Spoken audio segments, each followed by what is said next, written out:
everyone, it's Ashley. Thank you so much for joining us again for the next part in our series on cultivating classroom community and culture through literature.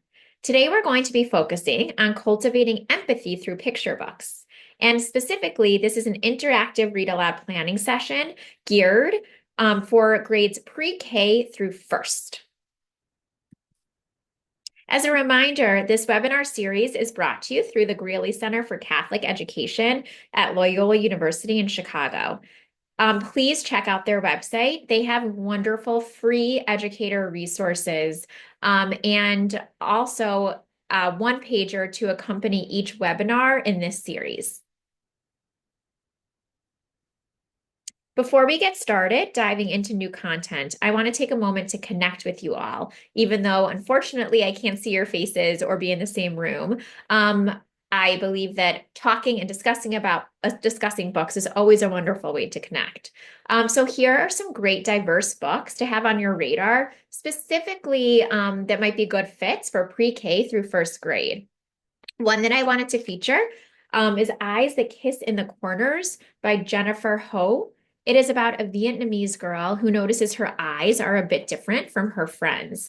And through talking with her mother and her grandmother, she learns the meaning and the beauty of her eyes and learns to really love and appreciate them. Another one of my favorites right now is A Letter to My Best Friend about a little boy who recently moved from Korea, who's asked to write a letter to a friend. And he's struggling with the new language and with thinking of a friend to write to because he's new to the community. For more great book ideas, please check out leeandlow.com, which we discussed in previous webinars, is a wonderful diverse publishing company, diversebooks.org, and corneliusrips.com.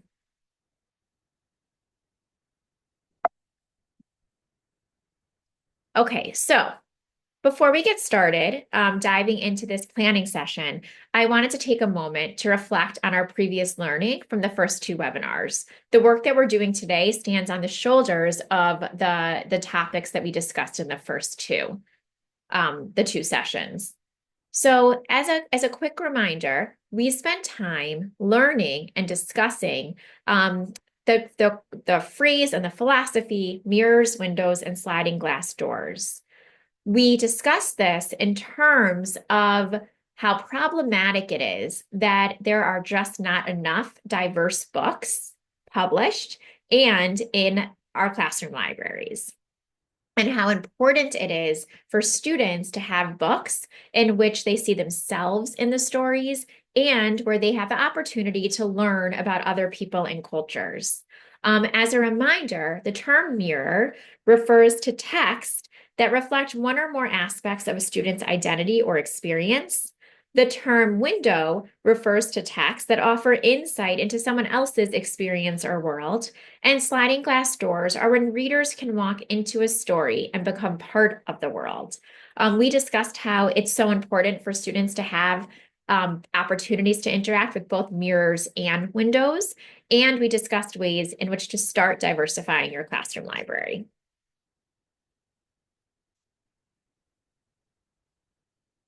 In our next webinar session, we discussed the essential question of, once you actually diversify your classroom library, how can you interact with those stories in a way that's meaningful for our students?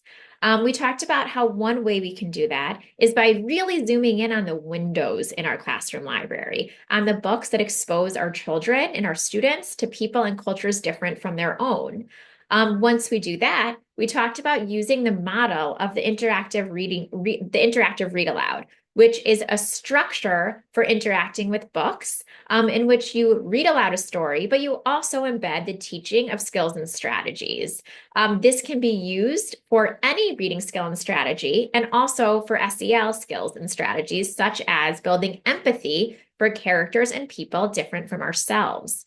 We went over the structure of it, that it's a book introduction. The teacher thinks aloud and models a certain reading skill and strategy, and then allows students to practice it with a partner. And then again, teachers might think aloud and model a different reading skill and strategy and then allow students to practice it. And then we circle up our classroom community and have a discussion question. We talked about it being very quick, 15 to 20 minutes max. And it can happen anytime throughout the day. It can happen at a set time that you have specifically for interactive read alouds, or at those funny, weird times when students just need time to settle down, like after lunch or recess, before dismissal. It's a very easy thing to tuck into your classroom schedule.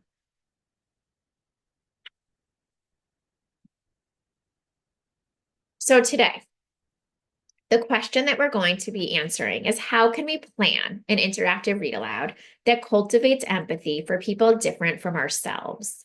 Some buzzwords as reminders are empathy, which we discussed as being the ability to understand and share the feeling of others, which is different from sympathy, which is just feeling bad for someone, or feeling happy for someone. This is actually sharing the feeling of others. And a window, which we just discussed, is a text that offers insight into someone else's experience or world. Remember, as we're answering this question of how can we plan an interactive read aloud that cultivates empathy for people different from ourselves, the goal here is that we're creating a more collaborative, a more peaceful, a more productive classroom community.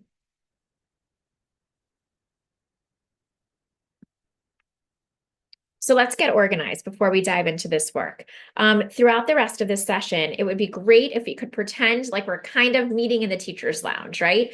Where we're just having a planning session, a collaborative planning session, so that you become familiar with how to use the interactive read aloud model, how to use diverse text, and how to really combine those two to plan powerful interactive read alouds that hopefully will cultivate empathy in your students. So let's take a moment to download the interactive read aloud lesson plan template from the Greeley Center website. It's under the tab Creating a Classroom Culture Through Literacy, where you will also find all the one-pagers for this webinar series. So feel free to pause this webinar and download that interactive read aloud lesson plan template. Great. So as a quick reminder, if you were for some reason unable to locate it or unable to find it, here is the interactive read aloud lesson plan. It is divided to mirror the structure of the actual lesson. So book introduction, the teacher think aloud 1, student practice 1, teacher think aloud 2, student practice 2, and then those big questions for the discussion.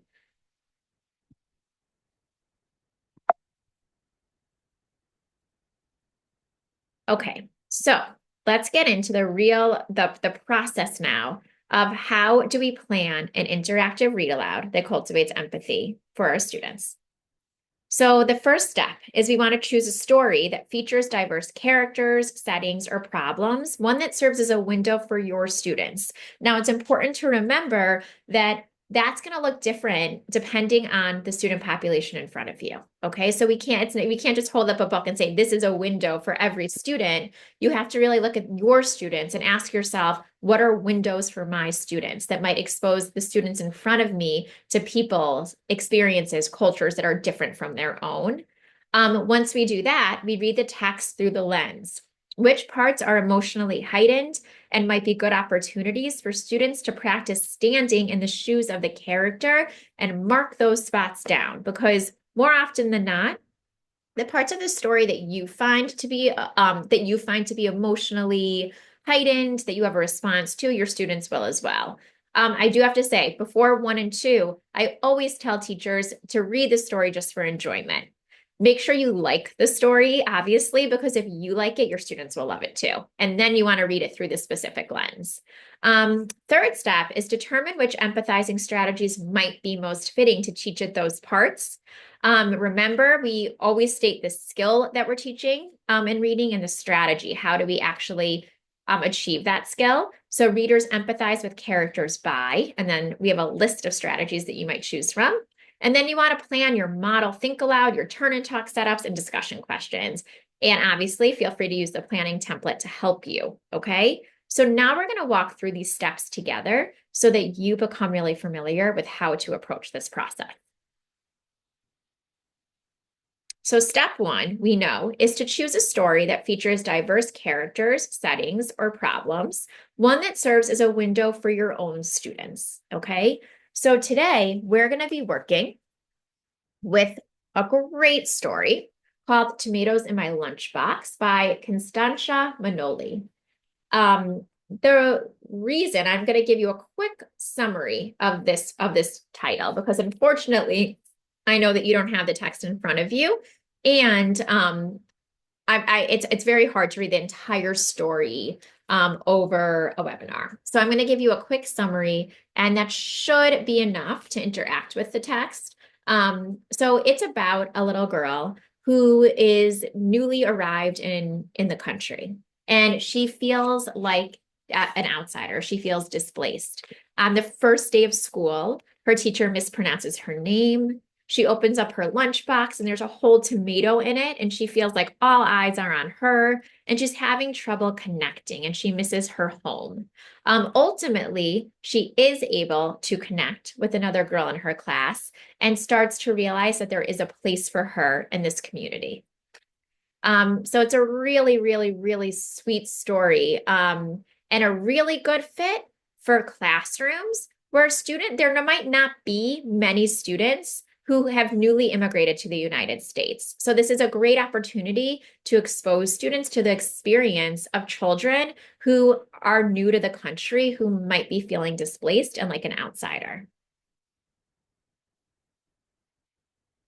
So once we choose a title that we think will serve as a great window for our students, we then want to read the text through the lens, which parts are emotionally heightened and might be good opportunities for students to practice standing in the shoes of the character. So I did that as I read through Tomatoes in My Lunchbox, and I'll share those points with you in a moment. Step three, then, we want to determine which empathizing strategies might be most fitting to teach at those parts. So I did this work also, and I'll show you that work in just a moment. So once we've identified a book, we've identified emotionally heightened parts of the story and determined empathizing strategies that we think would be powerful to teach with those parts. Then we move on to step four, which is planning our model think aloud. What are we actually going to say to our students as we model this skill and strategy? Turning talk setups. How are we going to set up our students to talk and turn with their partner to discuss the skill and strategy at that particular stopping point, and discussion questions? Okay. Again, this planning template is there to help walk you through it. So we're going to do some of this planning work together right now. And I am going to model for you how I started it, and then you're going to have a chance to try it out as well. So for the first teacher think aloud, for the first stopping point, I thought this part of the story was a really powerful one, and I'll read it to you. The teacher says it like it's too hard to understand.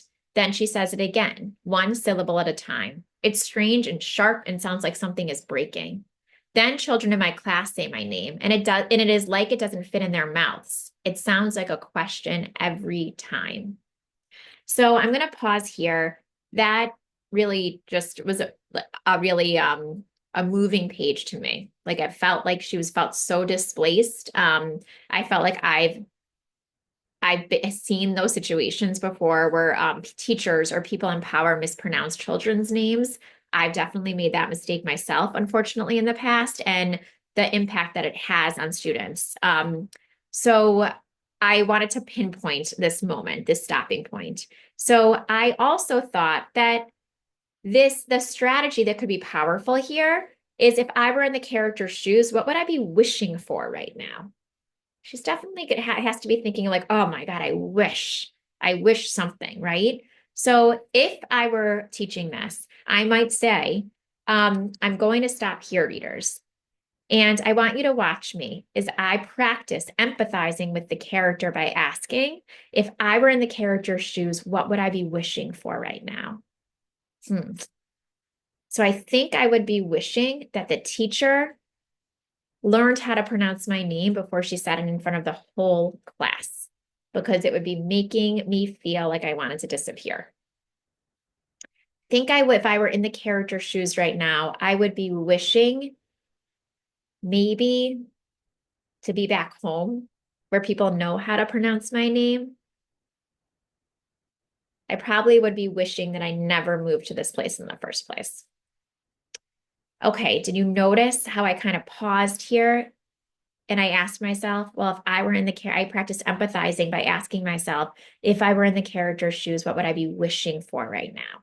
Okay, and you're going to have a chance to do this in a moment. Okay, so that's how I would plan out the first stopping point. Okay, I found an emotionally charged place.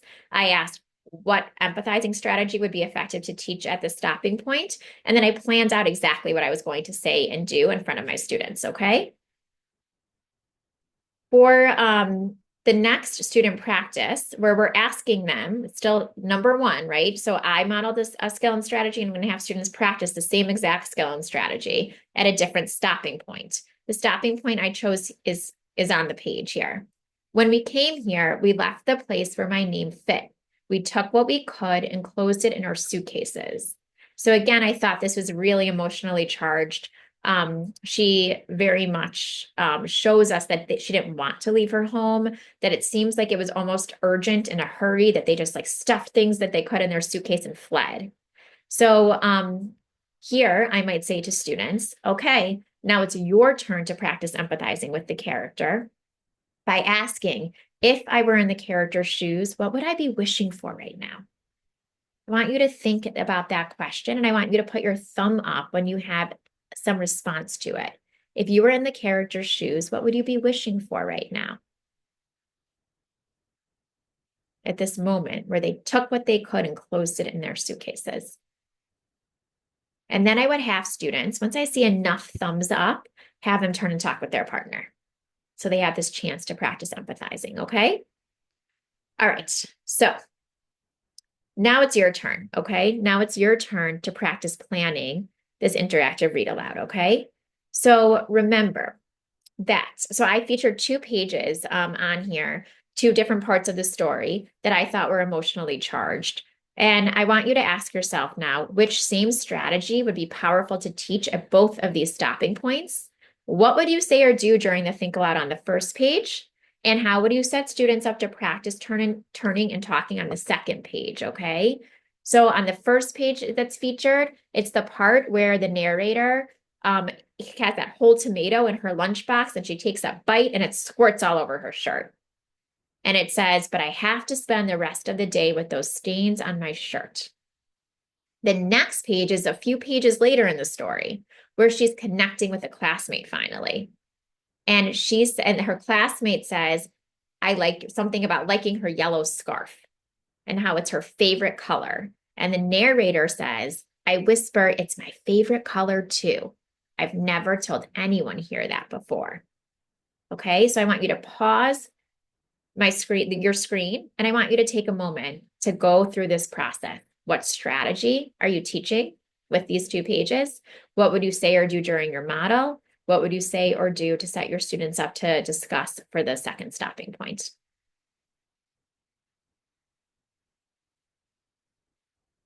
Okay, hopefully that was helpful. I wish I could hear your responses, but that isn't the case on a webinar. But I'm sure that you had some great and some great work that you guys did planning those 2 stopping points. Okay, the next step, we know our discussion questions. So after students practice with those 2 the 4 stopping points, really, you model, they practice, you model, they practice again. Then I like to circle up my classroom community and discuss. It's a great idea to have at least one question relate back to the skill or strategy that you're teaching. So in this case, that's empathizing with characters. You might make all of them relate back, but you don't need to. So for one discussion question that I wrote empathy is the ability to feel what another person feels. Which point in the story were you able to experience the most empathy for the narrator? In other words, which parts were you able to feel what she was feeling? Nervous, sad, lonely, happy? And why do you think the author titled the book Tomatoes in My Lunchbox? Now, I want you to think to yourself, what might another good question be? I know you don't have the book in front of you, but you did hear a summary and you saw 4 pages from the text. What might be another good question that you might ask your students? And remember, it might be about author's craft, choices that the author made. It might relate back to empathizing. It might relate back to inferring things about characters or character relationships or the setting. It can be anything that you think would be a juicy question that would get your kids talking about the text. Okay, so suggested next steps. Moving forward, I think it would be really powerful if you synthesized this collaborative planning work that we did and filled out the lesson planning template. I think this will help to familiarize yourself with the structure of the interactive read aloud and hopefully give you some more confidence to go in and implement this in your classroom. You might ask your principal to purchase a copy of Tomatoes in My Lunchbox and other great diverse titles, maybe some that were featured on the front page, the connection part of the webinar, and teach the lesson to your class. So now that you have a rough draft of this lesson plan that you're hopefully gonna use the plan to finalize, and hopefully you'll get this book in your hands. Try teaching it to your class. See how it feels, see how your students respond to it, and make a goal. How can you aim to teach one interactive read aloud focused on cultivating empathy a week?